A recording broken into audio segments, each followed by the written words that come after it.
Many of these compounds have more than one functional group. So I brought in the naming hierarchy table, and you can see carboxylic acid is all the way at the top because it is our most oxidized functional group.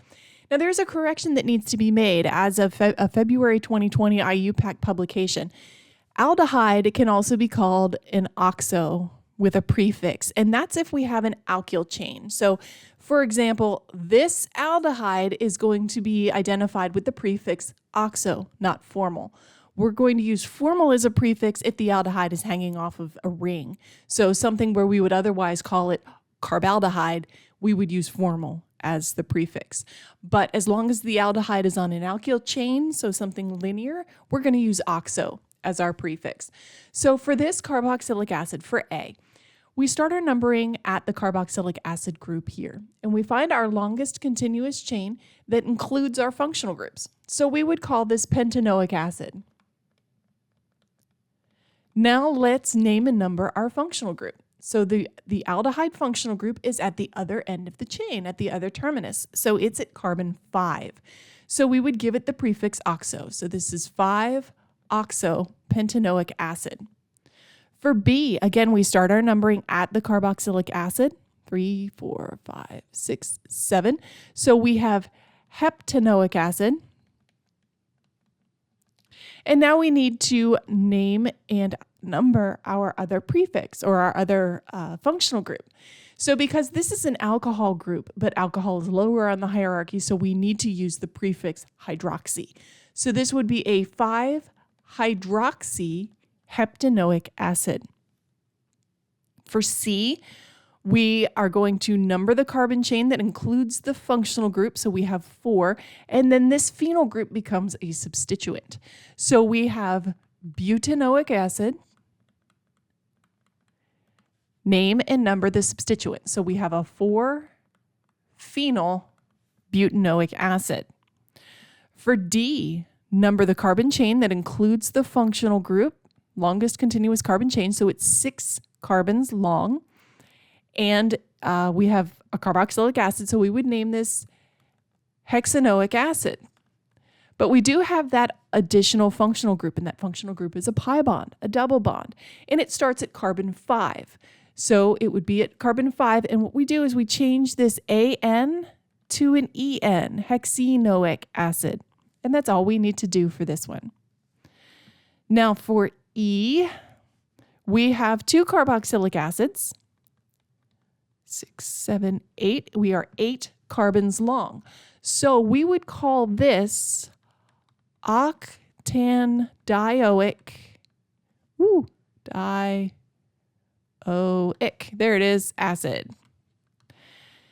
So we have an octandioic acid, might even be octanedioic acid, but we also have 2 functional groups. We have this alcohol group at carbon 3 and a methyl group at carbon 4. So in alphabetical order, it would go hydroxy, then methyl. So it's 3-hydroxy, 4-methyl octandioic acid. For F looks a little bit hairy. F has a number of things going on, but we're still going to start our numbering here at the carboxylic acid. So this is going to be 1, 2, 3, 4, 5, 6 if we go that way. Let's see if I change my colors. 1, let's go up the chain. 2, 3, 4, 5. Looks like we're going to go down the chain the first way that I had numbered from right to left. And so we would start by calling this hexanoic acid.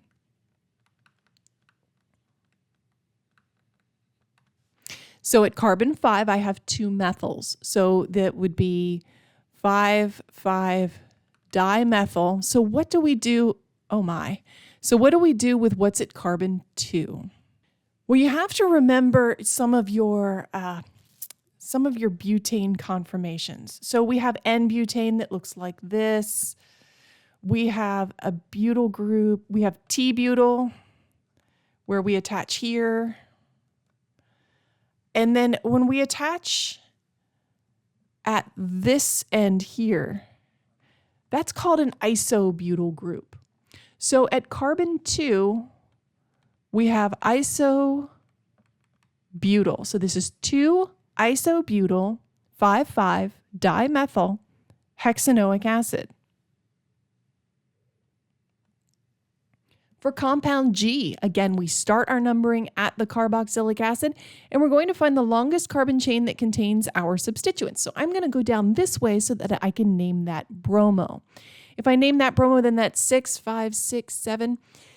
You know, this is where it starts to get hairy, and I would probably take more than one answer, because the way that it's presented in most organic courses, and especially for most undergraduate courses, we would name this as a hexanoic acid, a 5-bromo. Let's see, that would be 4N-propyl. But the longest carbon chain that contains the carboxylic acid actually goes this way. So that would be a heptanoic acid. And at carbon 4, we have this group, which we would need to learn how to name. So we would call this heptanoic acid. And now let's tackle this part here, because it's time that you start to understand how these things come together. So this group here has 2 carbons long. That makes it an ethane.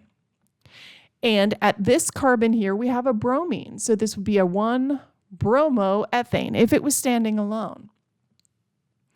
But it's at carbon 4. So when we name this, we would go 4 dash and in parentheses, 1-bromoethyl heptanoic acid.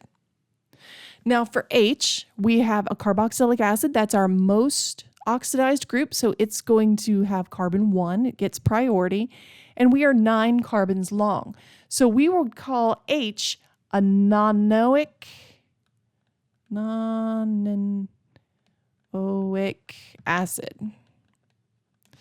But there's more. So at carbon 3, we have this pi bond. And because we have that pi bond, I need to erase that A and put in E. So nonenoic and give it a 3. So now I've covered the double bond and the oic acid. Now I have this methyl group and I have this group to contend with. So at carbon 4, I have a methyl. That's easy enough. And at carbon 8, I have this ketone group. Now the prefix for a ketone group is oxo. So alphabetical order, we would call this 4-methyl, 8-oxo, 3-nonene-oic acid. For I, we also have a dioic acid. So that's 2 carboxylic acids, one at either end of the chain. So I'm going to number both ways, and we'll see which way we can reduce the numbering for the most senior functional group. When I number from left to right or right to left, we still get a 6-carbon chain. And that 6-carbon chain, because we have 2 carboxylic acids, we would call that hexane dioic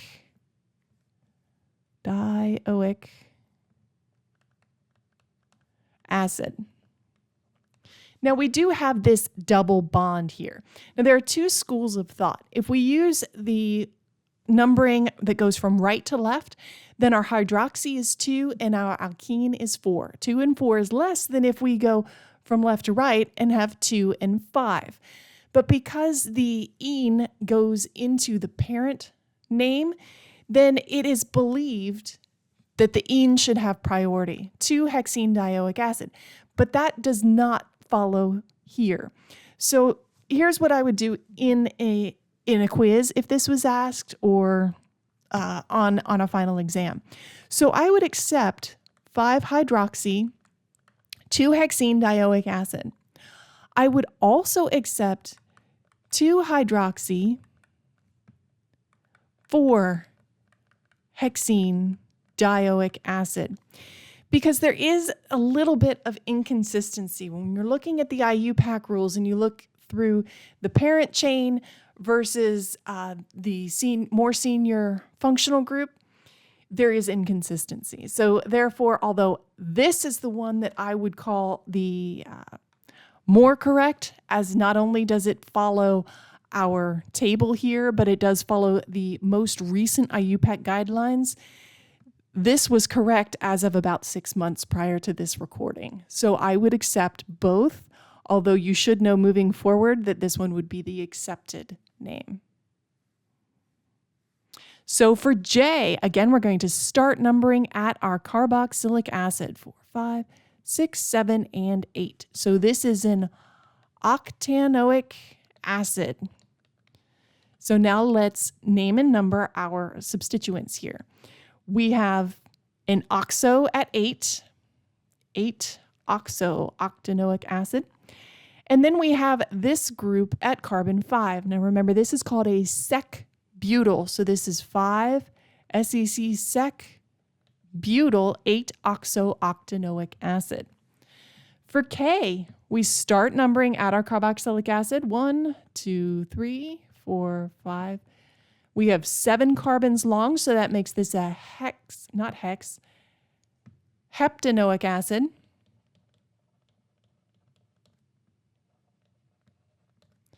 At carbon 2, we have a double bond. We have that unsaturation. So because we have that unsaturation at carbon 2, we need to change the AN to an EN. So this is a heptenoic, and we would call that 2-heptenoic. And then we have an oxo at 6. So 6-oxo, 2-heptanoic acid, and I nearly forgot the ethyl here. So we have a 2-ethyl, 6-oxo, 2-heptanoic acid. And for L, start numbering at your carboxylic acid. 1, 2, 3, 4, 5, 6, 7. Again, we have heptanoic acid.